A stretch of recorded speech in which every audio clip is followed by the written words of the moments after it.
All right, guys, it's time for the Next Level Guy Show, a men's interview, interest, and improvement-focused podcast featuring interviews with the greats from all industries to help you better your life. Each week, a new episode features an interview with one of the greats, covering all aspects of their story, from life hacks to tips and protocols that have allowed them to live life on the next level. We then highlight concrete action steps that you can use to improve your life. And now, your host, Ian Dawson Mackay.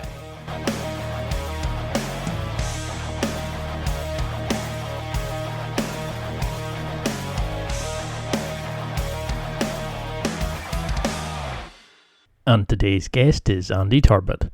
Andy is a professional cave diver, freediver, skydiver, and climber. This has led him into a world of exploration, TV presenting, and as a stunt performer. And in this interview, we discuss how to overcome fear, the need for and how to train for challenges in your life, how to build resilience in your own life, and so much more. And now, let's get to the interview. Firstly, how do you describe who you are and what you do? Because you're multifaceted, you do so many amazing things. But, if you had that cliche 5-minute icebreaker, how on earth do you sell what you do in that time? 5 minutes would be a luxury. Usually I've got to fit it into like one line. It's genuinely a difficult question, and the one I don't have a succinct answer for.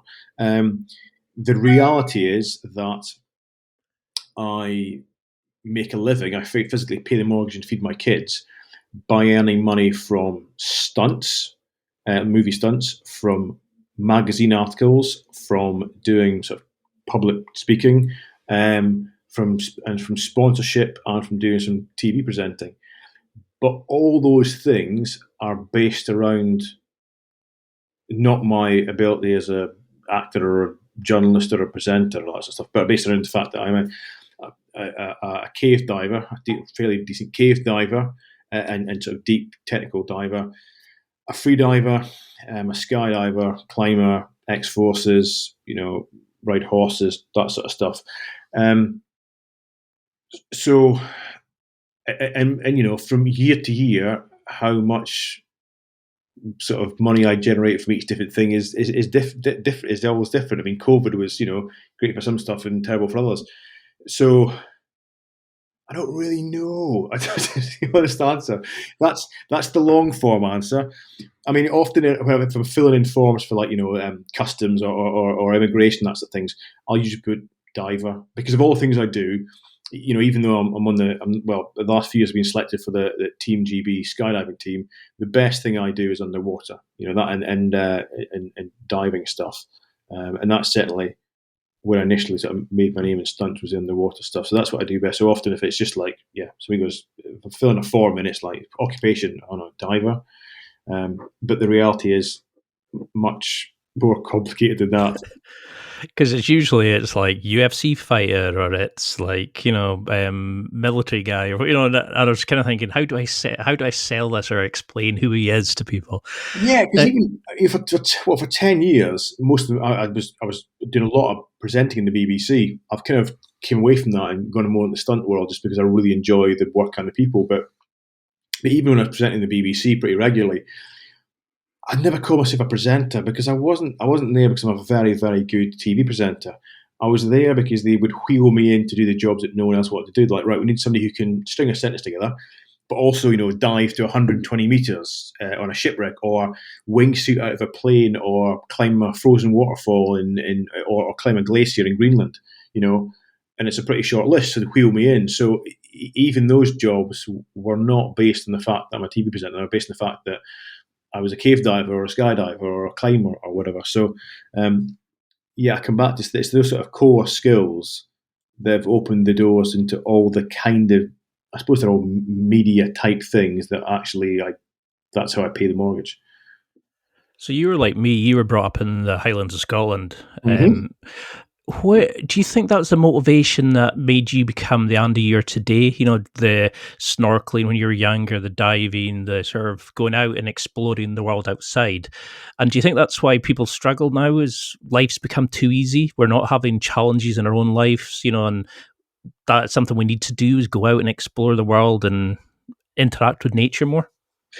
Yeah, I don't know if it's specifically the Highlands. I mean, yeah. I mean, it's like the question I normally answer is, how did you get into the outdoors? Like, well, I didn't get into it. It's just I lived in a bloody forest by a loch, so that was just what it was my garden. I think there's a certain resilience that you get growing up in the country, but then there's other resiliences that you get growing up in the urban areas that has its challenges and its problems.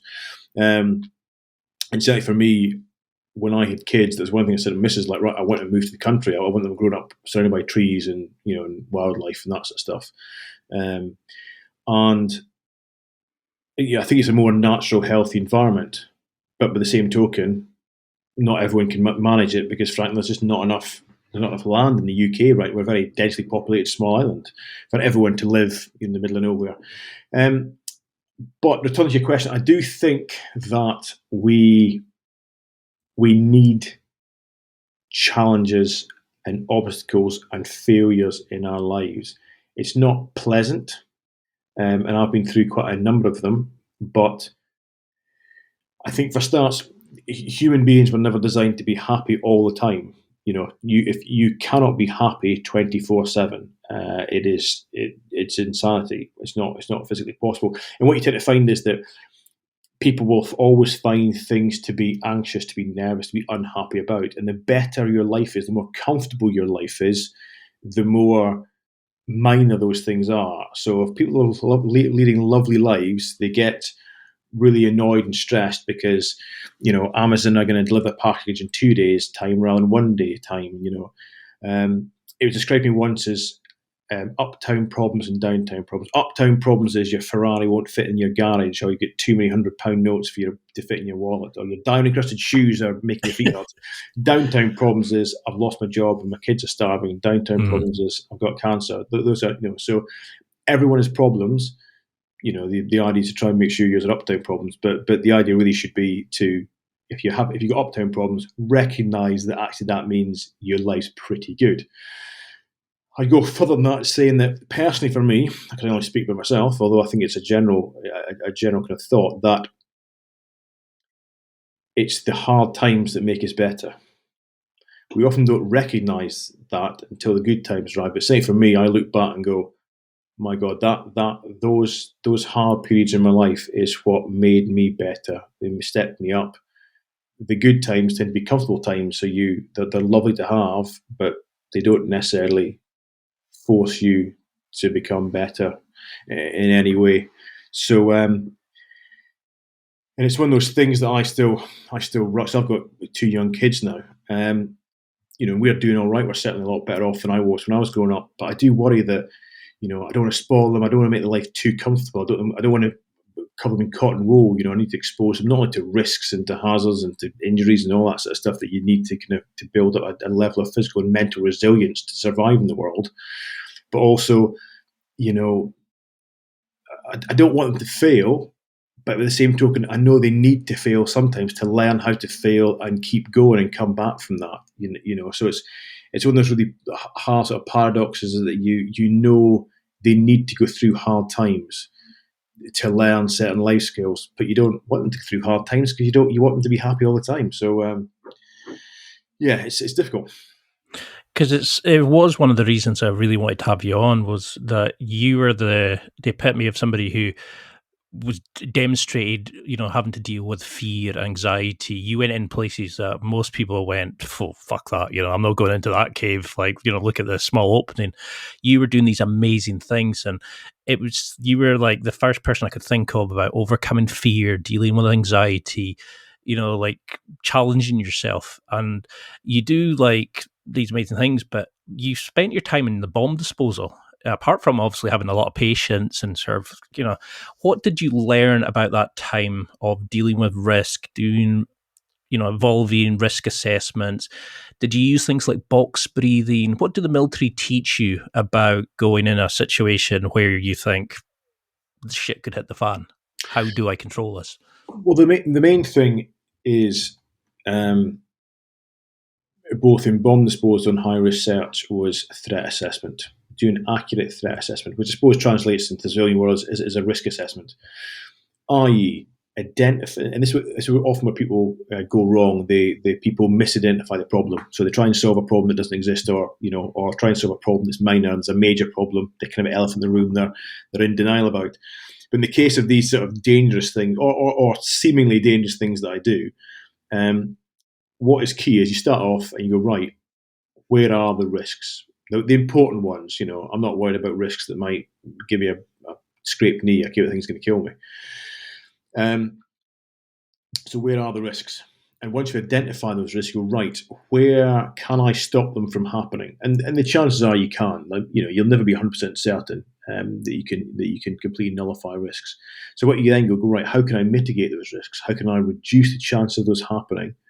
To an acceptable level. If I can reduce a risk from happening, and that might be 1,000,000 to 1, all right, I'll run with that. And if you can't reduce that potentially fatal risk to a small degree, you go, okay, in that case, I'm going to assume it's going to happen. I'm going to plan it, and I'm going to work and operate on the basis that fatal problem is going to happen. What am I going to do about it? In that moment. And therefore, what skills and what equipment will I need in that moment to save my own life? So, for example, in diving, I normally dive with what they call a closed circuit rebreather. It basically recycles one breath and allows you to go much deeper for much, much longer. It's the exact same technology that they use in EVAs and spacewalks. So, never failed me. But clearly, if it does fail me underwater, I'm going to die. It's not going to be a broken leg or a twisted ankle or that stuff. It's going to be you're going to die.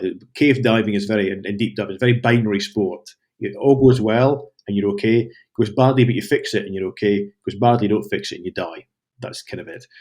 So, as I say, my rebreather never failed me. However, I assume it's going to fail every time I get in the water. And I assume it's going to fail at the worst possible moment. So, for example, in a cave dive, say I'm going to dive, I'm going to swim into this cave a kilometre, turn around and swim back. The worst time for it to fail is at that 1 kilometre, it's the furthest point. So I carry enough bailout gas, enough basically backup breathing gas to get me out. So, and by doing this, you can make seemingly dangerous things acceptably safe. Nothing's ever 100% safe, but you can manage that risk. And therefore, that's the first part of managing fear. Once you understand the problem and you understand what can be done about it, so you actually understand how dangerous something is, not how dangerous it appears to be, there's a lot less to be scared about.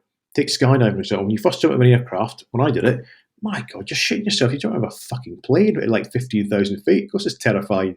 It's be mental if you want. But what you do is before I learn a lot about the equipment and the physics about how the equipment works, and actually the safety ratings and statistics from both the UK and the US parachute associations, which basically covers the world, finding out what went wrong. And actually, skydiving is one of the safest sports you can do. Genuinely, statistically, one of the safest sports you can do. There are millions of jumps with maybe, I think it's like one fatality every 3.4 million jumps, but it's ridiculously safe. And then you look at, right, where people are getting killed or injured. And actually, a lot of it is not equipment error. It's people doing stupid things in the last few hundred feet under good canopy. So getting stressed if your canopy not open. Canopy is normally open. If you don't, you've got reserve. People are getting hurt because of decisions they've made, basically bad driving. With a parachute in the last few seconds before landing. So, but again, by the motto of the parachuting school, the military parachuting school, was knowledge dispels fear, and I believe in that. If you understand the risks, you mitigate those risks. You understand how you've mitigated them, and obviously, finally, what you're going to do when it all goes wrong to make sure you're confident you have those skills and the right equipment for that. Then jump. It's easy. Because there's nothing to be scared about anymore. I mean, I've done one for a skydive for a charity, and it was like 10,000 feet. And I remember speaking to the guy beforehand, and that's what he said, is when you don't think about all the silly things people worry about and actually look at what potentially could go wrong and then look at the alternative, like safety mechanisms, he said it's really safe. It's just when you go up in the plane for the first time and you're looking going, why is that not got a door? And, Yeah. your brain kind of goes, hey, wait a minute here, what's going on here? Like, So you beat the brain there, and that's a very good point. I've mentioned before. Is the idea that we've all got this caveman or cavewoman, depending who's listening, and it sits in the back of our heads, and effectively that's fear. Fear is your friend, right? Fear. People think fear is a negative thing. It's not. Fear is a positive thing. It's a survival mechanism. The scared caveman in the back of your skull who screams at you. He's your mate. He is trying to keep you alive.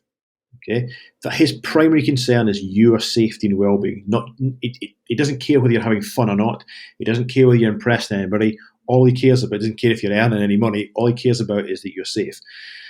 However, great, he doesn't understand physics. And he doesn't understand modern technology like aircrafts and parachutes and rebreathers and all that sort of stuff. So, yes, you go up in a plane, he's fucking terrified. You open the door at 15,000 feet and crawl towards the edge of that door. He is screaming in your head to stop. So sometimes it's a matter of overcoming that. And the more you do something, the more control you have over him. And I still listen to him. I still, when he screams to me when I'm climbing up a plane, I'm like, it's a checks and balances. It's like, okay, stop. Am I okay? Do a bit of a check. Are all my buckles done up? Am I good to go? His voice, although quieter now than it once was, he ensures that the complacency doesn't creep into my sort of drills when it comes to skydiving or catering or whatever it is I'm doing. So you need to. He's not always right, but he is on your side. because that's something I did notice, like with a lot of top performers, is they accept fear will always be there, but it's how they deal with it and what they're going to how they're going to deal with it. Now, you mentioned, I think it was your TED talk where you were crawling through a gap in a cave, and there was not enough space, so you took your tanks off and pushed them through, and then you had to breathe in to get through the space. And I remember just listening, going, "Oh my god, that sounds terrifying." How do you, at that point where you're scraping along against a rock face underwater, you pushed your life support away to get through? How do you keep calm in that moment? How do you, when you feeling that sense of adrenaline, the nerves? Do you have a mantra? Is there a way that you've learned to kind of control it, like box breathing or something a way that you think in your head? How on earth do you survive these amazing situations? A lot of time, so you have to stop for a second. Often attempting to just stop and relax, because usually when you're diving, unless you've got no air handy, I'll say to people this: problems underwater. First of all, take a breath. If you can do that, it's not that bad. That's the first test. That's the first tick in the box. If you can't do that, okay, now you've got some serious fucking problems. But if you can breathe, okay, that's half the battle. Take that breath, take a moment, calm yourself down, and assess the situation. And often, as I said before, it's about not letting the caveman run away with you. So, when you're stuck, you're in a hole and you're slightly stuck underwater, it's very easy to let things run away with you. Stop, go, right, am I actually stuck? No, I got in here. I might not be able to go forward, but I'm pretty sure I can go backwards because I got in so I can get out. And the other thing really is the thing about, it's sometimes it's a matter of doing the job in front of you. It's easy to say things like the old cliches about jumping 1,000 miles to start with a single step. But that's a question once when I gave a talk, in fact, on that cave thing you're speaking about. And so he said, how do you cope with the idea that you are, hundreds and hundreds of meters underwater, and above you is hundreds and hundreds of meters of bedrock, and you're on your own and all that stuff, and you're miles from the exit, blah blah blah. And I'm like, I don't cope with that because I don't think about that. In the forces, you've got tactical and strategic. Strategic is the bigger picture, so it's when Churchill, he was dealing with the strategies of Europe, whereas tactical was kind of at the coalface. So that's the bloke on the front line trying to shoot the Nazi. That's So say in these situations, strategic is something you leave to your home office when I'm planning these trips. That's when you do your best risk assessments, and when you're looking at things that could go wrong and plans to put in place. When you're in those sort of conditions, think tactically. Think, right, I'm in this hole. I need to get out of this hole. How do I get out of this hole? Right, I turn this, I push that there, and I crawl forward, and I'm good to go. Deal with the closest crocodile to canoe. Don't try and think about the next 20 crocodiles, because your brain just starts spinning out. Go back to that caveman. You don't want to feed him anymore. He's probably nervous enough. You don't want to start thinking too big a picture, because it all just becomes a bit much. And once you start spiraling, it's very hard to get yourself back from the lip. So, I found myself, as soon as I start feeling a little bit sort of not panicky, but a little bit, I just stop, right? Because the earlier you rein yourself back in, the easier it is. So see, when you're in that situation, I mean, something I haven't noticed a lot of people talking about is, I love that idea of, you're stopping and going, okay, what's the next step, the next step, the next step. Stop worrying about what could be happening, just what do I need to get through this.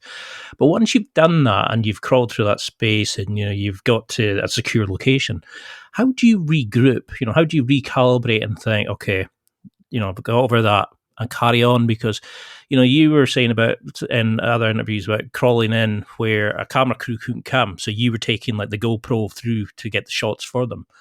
Once you've gone through, how do you calm yourself and go, okay, that's happened, but let's move on now before you go on? That's pretty much what I do. I've always been very good at compartmentalising stuff, and kind of shutting things down and going, right, this is where we are, this is what we've got to do, and I always do it very much like you said there. We'll surface. See, we did a cave dive during between lockdowns last year in Wales, doing some bit of exploration, and we dived through, carrying all our kit and camping kit in dry tubes. We dived in this area, and we surfaced a dry cave, made camp, and then cracked on with the next phase. And it's very much like that's how I do it. It's very kind of mechanical. Right, cool, that's done. Very good, move on. But there is disadvantage to this in that I'm very bad at celebrating achievements or celebrating goals or celebrating landmarks. I'm very much like, great, okay, done that, well done, right, that's done.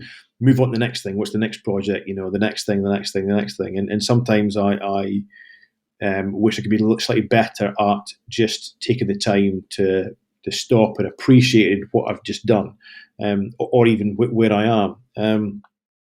And it has happened. I'm getting better at it, but yeah. So almost the same personality traits that make me very good at going, right, that's done. I've come through that hole. I'm not dead. Brilliant. And even the times when we've had things scarily go wrong, you sort of go, right, okay, that's done. I'm still alive. Okay, deep breath, crack on. Means that I'm not always the best at kind of appreciating things that have happened, and certainly not there and then. But it comes down to, there's all these psychological tricks and great quotes and memes and people talking about these techniques and blah. But a lot of time it's like, right, that job's done, cool, move on to the next job. Just get on with it. Which might sound a bit simplistic, but that's often the case. It's like, and actually more often than not, it's because you haven't much choice. Like, on that last project we did in Wales, where we spent 3 days on the ground, we dived in with all our camping kit and cave diving kit. We camped, and then we carried our diving kit through this big cave. So dived again, carried it through further, dived again, came back, camped. The next morning, because I had to get back to pick the kids up from school at like 7 o'clock, I was about 4 in the morning. So I left the 2 boys asleep in the cave, got myself rigged and dived out. And I was knackered and I had problems with the kit. And I was like, just, it was a real kind of, it would have been difficult to motivate myself to get all my shit together and get back in the water and dive out of this cave. It's a good hour swim and all that sort of stuff, dragging all this equipment. The bottom line is, it doesn't require any motivation. because you have no choice. So, It's a good way of putting it. You have no choice what you can do. You can't stay in the cave for the rest of your life. So it's a case of suck it up, and that's sometimes it's a case of just like right. And I do this a lot when I'm in these situations, and especially when I'm doing solo projects. I talk to myself a lot. It's like, okay, take a moment. Right, here's your moment. Suck it up. Get on with it. I'll be my own drill sergeant. Because I've had Dean Stott on the podcast. I don't know if you know who he is. And he was mentioning about when he was in the Special Forces, what they did was like hot debriefs after it, where they went through, what went right, what went wrong, how could we fix it. Do you think that's why you've been so successful, is that after it you kind of review it and go, okay, how do I fix this? And then you've got the reference point that the next time something, I don't want to say bad, but something scary happens, that you can go, I've been in worse situations. I know that this is going to work well if I do this, this, and this. Do you think it's just getting the reference points and expanding that comfort zone that we have? Yes, definitely. Perspective helps a huge amount. So I'd say two things in that. The first one is, the more you expose yourself to hardships, mental, physical, emotional, the more armored you are against those things. I said at the start about resilience. It's like I don't want my kids to have a hard time, but I don't want them to be soft either, because eventually life will get hard, and I need them to be able the tools to deal with them. But so what do you do?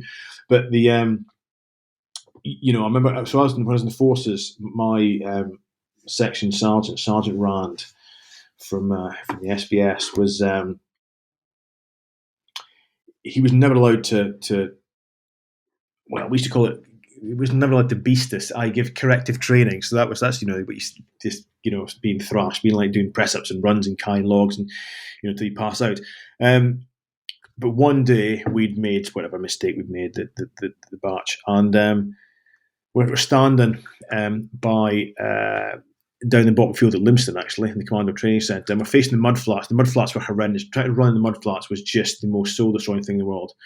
And behind us was a thing called the static tank, which is a big concrete tank of cold water, and they'd stand you in that for long periods of time, and it was freezing cold, but actually a lot more pleasant than the mud flats. So anyway, we're facing the mud flats, and with the static tank behind us, and the batch officer's right, turn round, and we all went, oh, thank God for that, to face Sergeant Rand, and he was stood in the lip of the static tank, and he went, right. And he took us for this beasting that lasted a couple of hours, and we were destroyed, absolutely destroyed. And we went back to the lines, to the bedrooms, the barracks, and he came up afterwards, and he got us all out in the corridor, and he said, what was the purpose of that? And we all said, oh, because we made this, whatever mistake it was, I can't remember, weapons were dirty, whatever. And he said, no. He goes, right. Next time you're out on exercise in Dartmoor, the wind won't be as cold and the rain won't be as wet. And he walked off. And he was right. We're out that weekend in Dartmoor. It was freezing cold winds. And it was pissing with rain. And we were like, this is nothing. We've survived. So what a Sergeant Rand's beast. It was. The things like that make you harder. Simple as that. The weather just wasn't as bad as it could have been. So, and the weather was nothing had changed with the weather. It was us that had changed. And the other thing I say is about the idea you mentioned about your comfort zone. And I've said this in the past, is that over the last few years, I've been gaining a lot of new skills, stunt, horse riding, paramotoring, doing these things, which are initially pretty scary. But here's the thing, I've learnt enough new skills that, and often scary, things like skydiving, for example. I only really started to learn to skydive about 10 years ago. I was a parachutist in the military, but the sort of sports skydiving. And so I can still remember what it was like to start. And the more times you go outside of your comfort zone, not only does that comfort zone expand, which is the usual what people talk about, your comfort zone getting bigger and bigger, but actually you get used to stepping outside that comfort zone. So, I took up paramotor, and the first flight around with paramotor is pretty scary.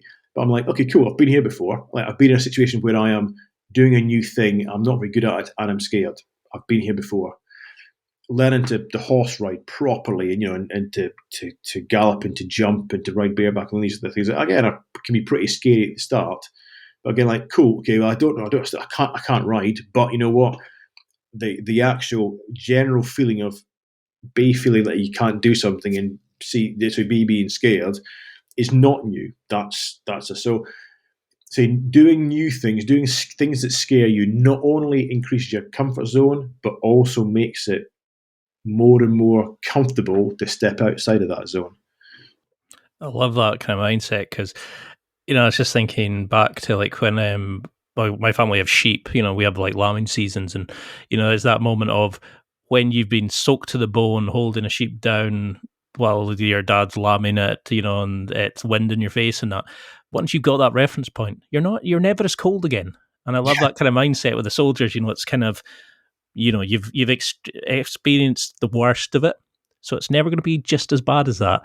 And I think that's the point. Is like we've become too soft as a society. You can get food delivered to your door, dates ordered online. You can do all these amazing things for life, but we've also taken away.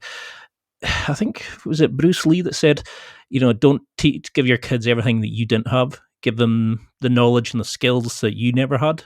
That make them better. Yeah, absolutely. See, as I said at the start, that it's something I wrangle with. I want to instinctively what you want to do. I want to give my kids everything, but then I have to check myself, going, no, you don't, because I'd rather they were sometimes unhappy in their childhood, but didn't grow up to be spoiled brats, or didn't grow up to be soft. And it's not that I'm saying that being soft is bad. I'm saying that it's like risk. For example, I said something in schools and to with teachers and pupils as well. But like the idea is you do not want to expose your children to risk. Of course you don't, because those risks could come to fruition and they could get injured or worse. But by the same token, you kind of have to, because like it or not, life is full of risks. And if you've never been exposed to risks and you've never been taught how to deal with those risks, then one day, when inevitably a risk rears its ugly head, you're pretty fucked, So it's always that. It's that sort of.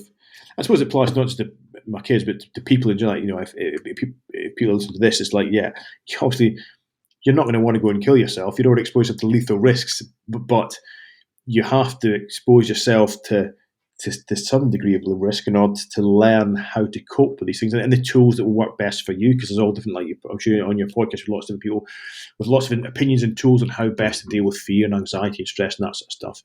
And like with many things, they're all probably right, but they may not be right for you. You've got to try out different things to find out which one works best for you. And if the only way to do, again, people want a quick fix, so and read a book and have the answer. Well, I'm afraid the only answer is to get there and do it and experiment yourself. There are no shortcuts, but you'll let even the wrong path will teach you a huge amount.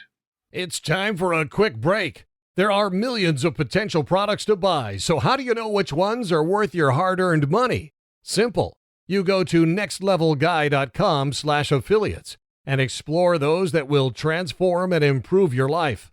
You'll find deals, listener exclusives, and special offers with some great companies. Recommendations are 100% honest and only on items Ian has tried or believes in. The companies showcased will make you a better man in all areas of your life. Simply go to nextlevelguy.com/affiliates and level up.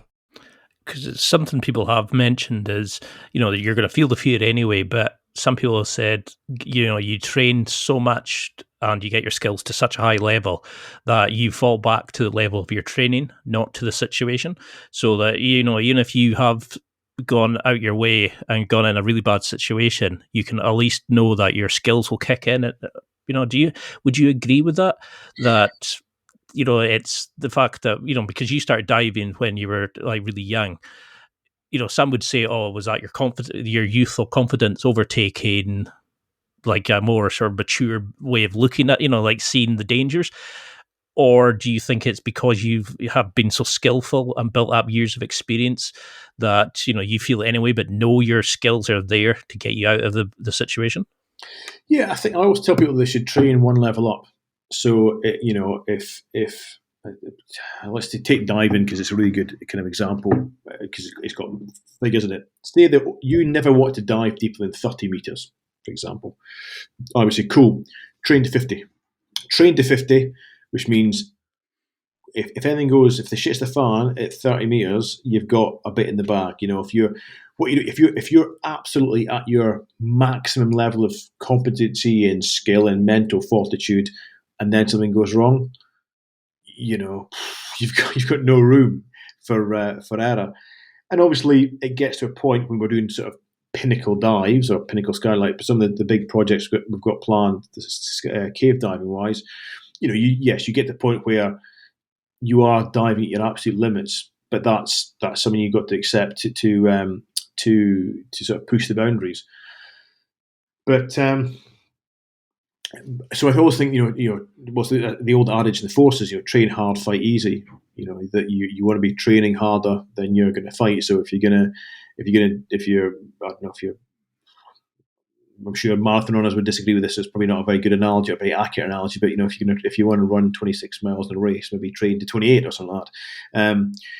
So and as far as I do think that one of the reasons that I don't get scared before a cave dive, I don't get scared before skydiving, but that's because I've done so much of it.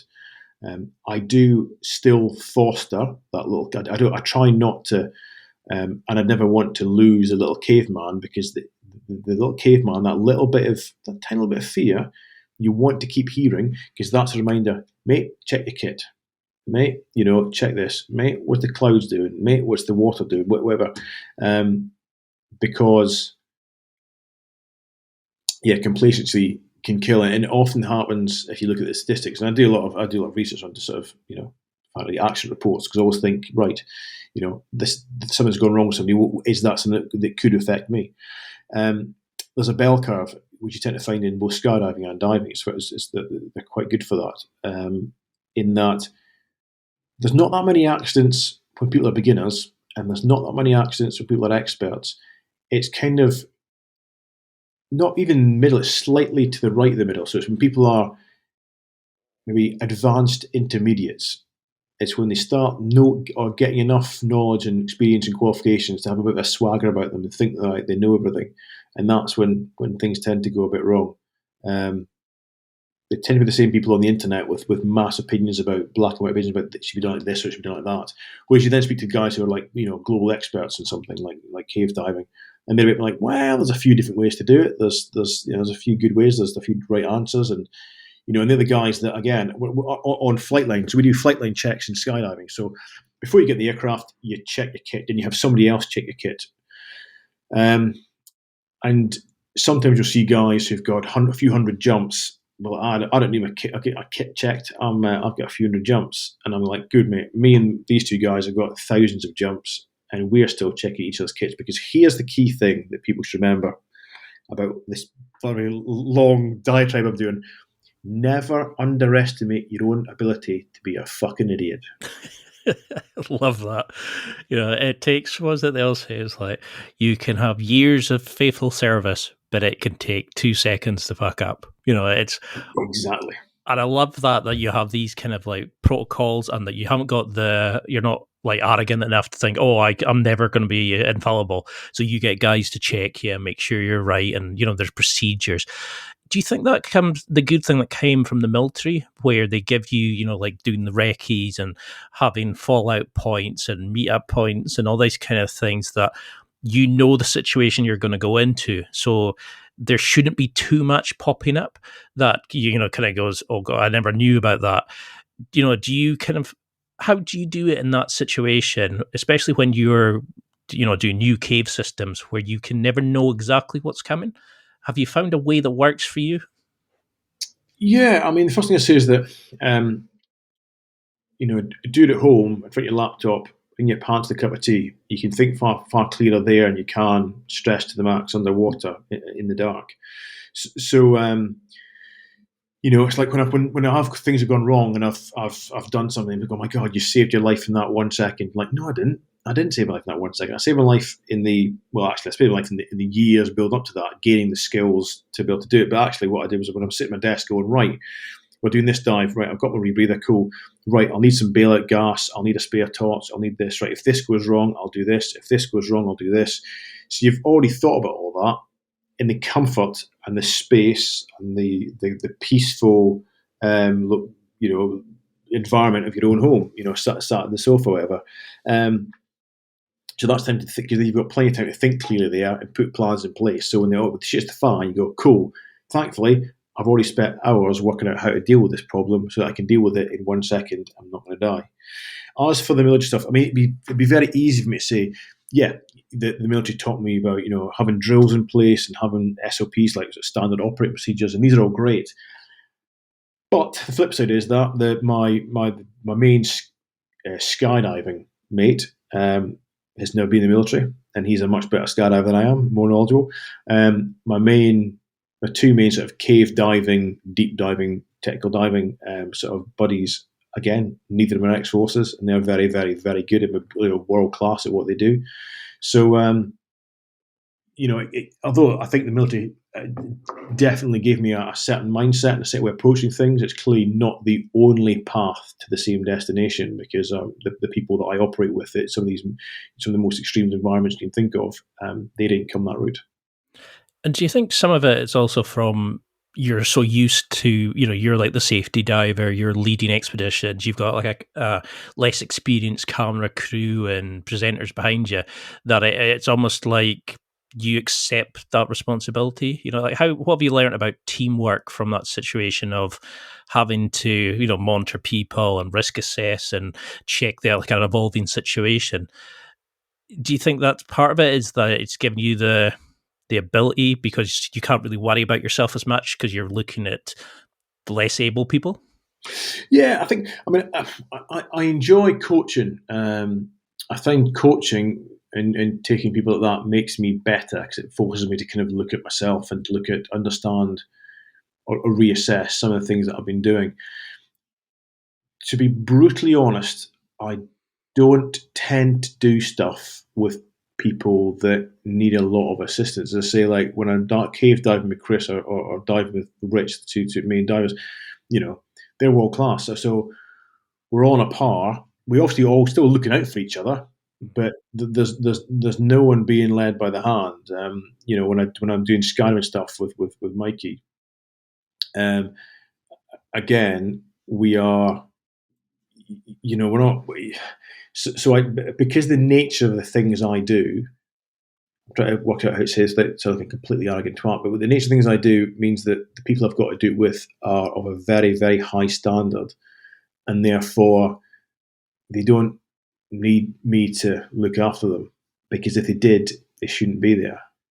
I mean, that makes perfect sense, because it's probably part of your risk assessment as well, is that, like missions are almost only as good as the weakest member of the team. So you probably wouldn't want to put yourself in a dangerous situation with people who are going to need you to lead them by the hand. That is probably a really good thing about, your ability to sort of say, I need team members who are going to be at that level that I know I can trust. I know they're going to do their part of it, like you were saying, go from A to B to C. So how do you keep yourself evolving in this situation? Because one of my friends, he was the youngest master diver in, I think, was it Scotland or Cyprus, and he's got dyslexia and he hates reading, for example. And he said, is there another way you can, apart from reading, that you can keep evolving and learning your skills? Because he said as soon as he got to a certain level, it was just tons of books, it was tons of theory. But is there another way of learning the skills and keeping your skill set evolving to a point where you're always improving yourself and never resting or getting too overconfident? Yeah, I think, well, two things to say that you need to keep doing things like, the dive, and I can take 6 months off, I can jump back in, I'm still pretty good. Although, before a big dive, I'll still want to shake out dive to test my kit and you always feel really a bit awkward, a bit kind of ham-fisted and uncoordinated if you've not jumped the dive like over COVID. I've not dived for 6 months, jumping in the water like bloody hell, what's going here? And it might take you 5-10 minutes, and then you sort yourselves out and you're good to go. Free diving. I find that I lose that quite quickly, the sort of physiology of it. So, it might not take a couple of days to come back, but if I've had 6 months off freediving, the first time back in the water, it's a real struggle to get a good breath hold and to get depth and that sort of stuff. Same with climbing and getting to skydiving again is the skill fade in skydiving is very instinctive, is quite sharp. You take a couple of months off and it'll take you 2 or 3 jumps if you're lucky to get back you're back in the game properly. So the best thing to do is to maintain those skills. And then the second thing to improve, well, that requires effort. And it's very easy to get to a certain point and then just keep doing the same thing, which means you're just gonna stay at the same level. And if that's what you want to do, that's not a problem with that at all. But that's, if you want to get better, it requires more effort. And the slightly disappointing thing is that the better you get, the more effort it takes to go one level up. It's a bit like weight loss, or even better. Let's talk about with a guy in my troop that it took him 14 and a half minutes to run a mile and a half, and 3 weeks later, I got him running a mile and a half in 10 and a half minutes, which is what you need to do for this the most amount of test I'm going to do. But anyway, point being is, you can knock 3 minutes off his mile and a half time in 3 weeks. However, it would take another 6 months to knock a minute off, and when I was training, I'd train for 6 months to knock 5 seconds off. If to go from like 8 minutes to like 7:55 could take a whole year. So it's an exponential curve. So the better you get, the more effort's required to get a little bit better. Another thing is this idea about elasticity, so mental elasticity, and your children have it really well. We tend to lose it in adulthood. But the more new stuff you learn, the better you become at learning new things. So, and some of those are transferable, or it may not be. But I was not horse riding lately, and although that's not really transferable to cave diving, just the sort of being in situations where I'm not comfortable, where I am not particularly good, where I am stressed and I'm a bit anxious and things aren't going well and I'm not really sure how to cope with. That's healthy and good, and those sort of things are transferable back into the cave diving to keep me kind of from becoming complacent. Because I suppose that's like the principle of like cross training. You are actually learning new skills, but you're also picking up the little transferable things or the mental toughness from other skills, and your brain's always kind of learning and building new sort of pathways between things. Something I was really interested in was, you've talked about carrying equipment and, moving cameras for film sets, and, you're walking up in hills and camping away and stuff like that, especially like in the army. What did you learn about your sort of philosophy towards, refueling and watering yourself, your diet, your physical conditioning? How do you maintain the strength, the endurance to continue doing these things? Because, I've worked in jobs where tanks of oxygen, I know how heavy they can be, especially when you've got a soaking wet wetsuit on you and you're camping in a remote gorge or something. How do you keep yourself physically and mentally able to do these things? Yeah, that is one thing about diving. Everything in diving weighs an absolute ton. God almighty. The worst bit is when you've got to carry blocks of lead, which is just like, you think, what the fuck am I doing? It's just, carrying blocks of lead weight just to make my life harder. The things about a lot of stuff I do is much like in the forces is that sort of what you might call battle fit. It's nothing specific. It's not athleticism necessarily. It's just that ability to hump and up gear and to keep going. Just kind of a general fitness. So I've always built a gym at home. I've always been into fitness because the time when the stuff I was doing in the forces, it's now just ingrained that you can't not be fit. Plus, I think that in any survival situation or any situation, like there's never a situation where being fit is a detriment. There's just not. There's no such thing as like it might not always be a plus. like if you're playing chess, for example, but it's never a detriment. So, why not have that tool with you at all times? Mm-hmm. And that's one thing that COVID was good for in lockdown. I'm on the road an awful lot, but it gave me the chance to experiment a lot with training, but also diet. Cutting stuff out, putting stuff in. And like we spoke before about what works for me, because, people say, I get really confused. There's people claiming great results from paleo, people great results from veganism, vegetarianism, from keto, from whatever else. And I say, look, they're not lying to you. It worked for them. That doesn't mean it's going to work for you. And the only thing, but again, people want the quick fix. They want the answer. Well, I'm afraid to say, the only way you can get a proper, accurate answer is to find out for yourself. So during COVID, I did that. I cut out meat. There's all different types. I cut out meat. I cut out gluten. I cut out dairy. I cut out nightshades like tomatoes. I tried keto. I tried high fat. I tried low fat. So just for 4 to 6 weeks each time, just seeing what difference it made. Now, I was less concerned about kind of athletic performance and more concerned about energy levels, and secondly, inflammation, because through my time in the forces on expeditions and stunts, and I'm in my 40s now, I've picked up a lot of injuries. So I broke my back, I smashed my knee, I've got pins in my leg, I've ripped my shoulders, and they never sort of fully heal. So up in the morning, and I've got a lot of aches and pains. So I was looking for, what will make me it's not an instant cure, it's not a magic pill, but what will make me ache a little bit less. Now currently I try to avoid gluten, I try to avoid dairy, and I eat quite a lot of fat. It's not keto, because I did actually try keto and I just couldn't go on with it. It's like you basically can't eat any fruit or vegetables, which just doesn't make any sense to me. So I eat plenty of fruit, plenty of vegetables, and lots of good fat, like good fats as well. It's like your vegetables are all just crap. And so I suppose when we describe my diet as a low inflammation diet, but again, that works for me. Like my missus, she tried keto as well. She was amazing on it. Lost loads of body fat. She was bags of energy. She was, so again, a lot of these diets, it's like, well, it's which one works. Well, they all might work, or none of them might work. You just got to experiment. I've had people, friends of mine who are professional like stunt performers, getting a lot of knocks, and they cut meat out of the diet, and suddenly a lot of their aches and pains disappeared. But then other guys did the same, and it made no difference. In fact, they felt weaker. So you've got to invest the time to work it out yourself. But that's where I was lucky to say over COVID. So in my training, I tend to be a bit more. I suppose gymnastics, was it stunt training? So it's a little bit of weights, a little body weight stuff, a lot of movement stuff, but all very general. Yeah. Because it really kind of teaches you about yourself, doesn't it? Like, I remember doing the Duke of Edinburgh, and it's like everybody's always fine when they're inside and they're dry. But the second you're walking and you've got blisters in your feet, or you've got wet socks, and you've got to carry the food you're going to eat, and you have to go and take a dump outside, all these kind of things. It's amazing how quickly people's sort of morale and that goes down.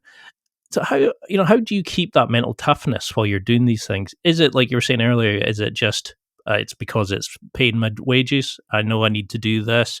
I need to get back to my kids. I need to get back to my missus. Is it just that straightforward? Do you think? It's funny you said there, as a phrase I use. Everybody's a good diver when everything's going well. It's true that both the point of view of that and the point of view, let's say, people's character. Everyone's a great laugh in the pub when they're nice and warm. But it's like, right, now when things... And you know what happened in COVID? Suddenly, a lot of people were acting like dicks because the shit's the fan, it's all getting a bit stressful, and people who are normally lovely, suddenly they're getting a bit like, they're doing some fairly selfish acts. It's like, well, because suddenly life's got a little bit stressful, and suddenly people are not quite the people you thought they were. On the surface, they could do what they could act one way, but when it came to an actually challenging situation, suddenly they reverted to the real sort of self. So it's a case of, often with my mates and these things, and the bottom line is, you don't want to be a dick. You don't want to be seen to be giving up for your mates, or to be complaining, or to be, I suppose, to be weak. and that's part of it. You know, it's have some pride. Like, right. Another thing is the same with instinct in yourself. Like, when you get back from these things, you have to look yourself in the mirror. There's a story told by a friend of mine, Monty Halls, about a mate he knew who's a dive guide out in South Africa, and the dive guide surfaced with like 6 divers, and the boat wasn't there. The boat had gone. I don't know for what reason. The boat had gone, so they're floating in the middle of I think it's Pacific. I think it's the East Coast, the Pacific. And he said, right, let's get together. And I said, right, the boat will be back. The boat will come back at some point, and you'll be okay. And you have a choice now how you decide to act right now. And how you decide to act right now will be with you for the rest of your life. In fact, what he was saying was, you can shout and scream and complain and act like a dick, and then you'll be rescued, and you have to live that the rest of your life. Or you can be strong, and you can be cool, and you can go with this, and you can be proud of the person that you have been in this situation. So sometimes it's that you got to think about, and it's decisions that I've made with TV and stunts and some of the career decisions I've made over the years in turning stuff work down, and I've been offered a lot of money to do stuff, and I go on, yeah, but I need to go home and I need to look at myself in the mirror. I need to look at my kids. And again, I mean, with telly stuff, somebody just go, oh, can you just say this about the skydive? Like, no, why not? It's really exciting, really cool, and the audience won't care.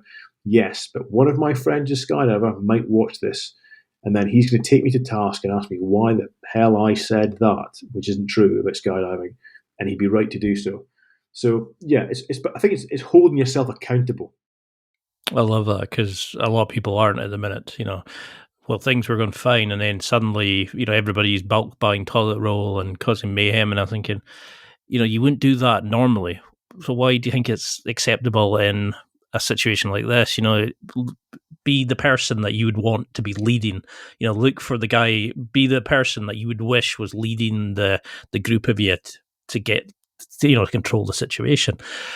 Do you have a recovery protocol? Is there something that you can do away from this, away from the adrenaline, away from the madness? Is it just with the kids? Is it just being a normal life, just to kind of reset yourself and before the next mission? Or do you just think, well, that's my work, I'm going from freelance to freelance job, I just get on with it? You kind of get on with it. I mean, I do try and spend some time at home, because I quite like spending time in my house. I like my house. I like my kids and my missus. I like being at home, and I have to program stuff in, because I've tried the past where I've been like, right, I've got this 7-day thing, and then I'll do another 7 days, and you realise you can't fit 28 days into 28 days. You need 40 days, because you need a few days off to recover, and just to do stuff like wash your kit and tidy stuff away and repack. I mean, you can't actually just go from job to job. It's impossible. I've never been a very good sleeper, but I've been working on that a lot lately. But yeah, I mean, I try and program in time at home, where it's not just to recover. It's because I actually like spending time, in my house. I like spending time at home. There's nothing wrong with that. I think often people see it's like, oh, it's not cool. You got to be on the road. You be on the ground. There's nothing wrong with spending time in your own house with your own family. That's just not a problem at all. It's like that grind 24/7, and it's complete garbage. Yeah, like if you like, I like sleeping. I like going to bed. I'm not always that good at it, but when I'm at home, it's not always possible. But I'll attempt to put the kids to bed at 7 o'clock on the dot, because they're still quite small, and then 7 till 9:30 is our time. We'll watch a film, or she got me into sort of, now and again we'll play the odd bit of computer game. Love a bit of Witcher 3. So good choice. Yeah. Because, and there's pros and cons to this, and there's genuinely pros and cons to this, but my hobbies are also my job. So, I love skydiving, and I love cave diving, and I love freediving. And my mates, so like the people who come to my wedding, they're all stunties and skydivers and cave divers and things like that, because that's what I do with my spare time and my non-spare time. That's, like the weekends in the summer when the weather's good, I'll take the camper van down to the drop zone in Devon, and I won't be getting paid to do it. It's not for any work stuff. It's just because I like skydiving with my mates. So So yeah, kind of the things I do to relax from cave diving and skydiving and what have you is cave diving and skydiving. But I like, because I like, it's even the stunt work. Like I've been very lucky to work with like some top people, and not just super professionals, but actually like solidly nice, decent human beings. Some of them who within weeks of meeting them was like we're friends for life. So I like going to work because I get to hang out with my mates. People that I love spending time with. So we get a call for a stunt job.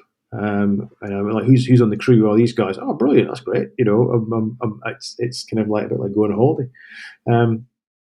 I So love that yeah, kind of mindset. It's like it's not work; it's going with friends. It's not a dangerous situation. It's an adventure with my friends. I get yeah. to go and enjoy this. It's not like, oh god, I'm going in a scary situation. It's, hey, I get to go and have a great laugh and explore some caves with my friends. It's Well, that's it. I mean, the projects, fortunately, I get a lot of control over, so I can kind of choose who's on there, and I'm going to choose my mates. A, because they're my mates, and B, because they're very, very, very good at what they do. You can't just be my mate. I've got mates in the village that I live in. They can't cave dive. They're not coming on a cave diving expedition.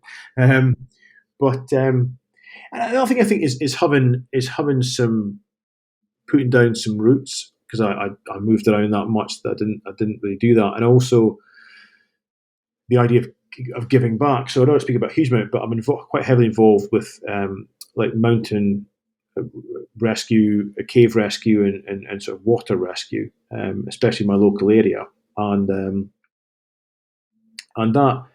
that's something sort of outside of what got nothing to do with work. It's got no real crossover to work. I suppose the climbing has a little bit. The cave. I do cave diving rescue as well, but it's not for that. It's just using the skills we have to help out. Um, and it's good. That's good to do, because I'll go out on a Sunday and I might run some sort of cliff rescue, because I teach some of the cliff rescue stuff with the guys in the local area, and that's just for itself. There's no angle to that. There's not writing articles on it. I'm not promoting it on social media. I'm not making a film about it. It isn't helping my stunts. I do it just because I enjoy doing it, and it's rewarding. And especially so when you get a call out and you're in a situation where you can help somebody. So I find having that, which is completely outside of what I do for work slash hobby, is a healthy thing. And to be fair, my boys, because I've got two boys, a 4 and 6 year old, think it's cool.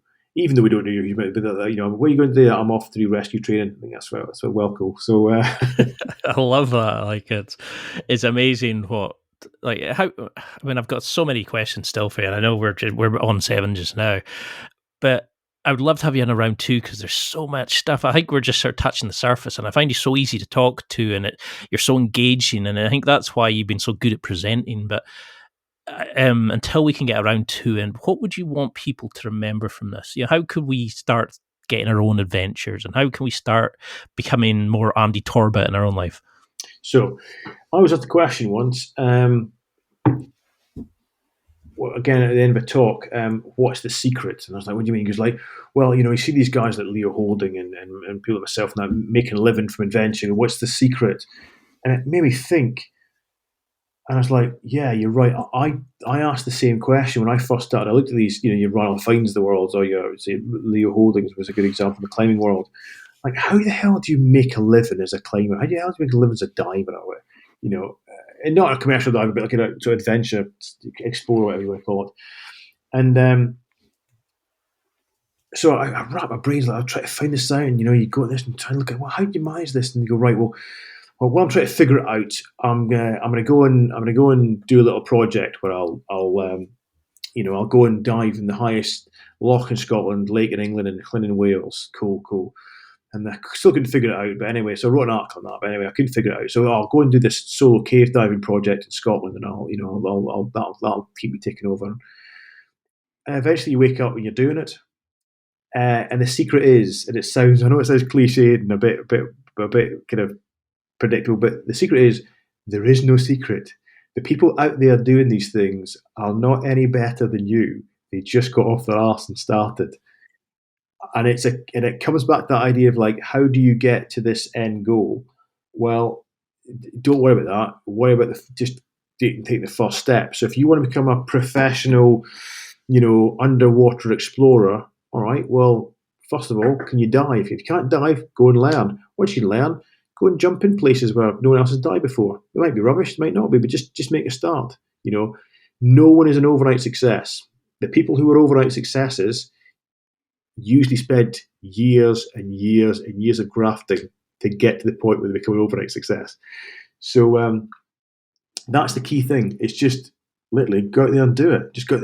I know it sounds frustratingly simple, but it really is that true. And if anybody said, well, I had an example, I could give more sort of concrete, illustrative example, but that's the case of it. If you and a friend of mine, he wanted to be a professional mountain bike racer, so he bought a mountain bike and he started training, and then he started entering races, and over the years he's got better and better and better. Now that's what he does. I love that. It's like they say, it's the two best times to start something is 10 years ago or today. Time will pass regardless. Why not do it and doing the things you love? I think it's a Japanese proverb, isn't it? Where it says the best time to plant a tree was 20 years ago. The second best time is now. I love it. And I can't believe it. It's felt like 5 minutes, honestly, chatting to you. And I think there's so many things I'd love to chat to you about. So we've got to do a round 2. But until then, how can people find you, connect with you, see these amazing things you're doing? Probably Instagram's the best one. So surprisingly, I'm Andy Torbet on Instagram. I've got a website, which I've not updated in years. I need to update the website a bit. It's a bit out of date. But so you're probably better off if you want anything up to date or to message me, use Instagram.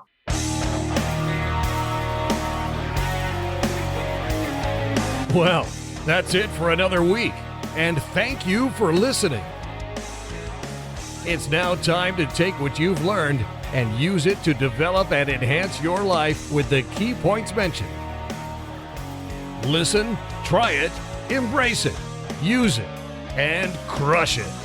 Now's your time to hit that next level in your life. If you liked this episode, then please leave a comment on the show notes or a review of the show on your podcast platform. Everything helps evolve the show. Until next week, keep seeking the next level in your life.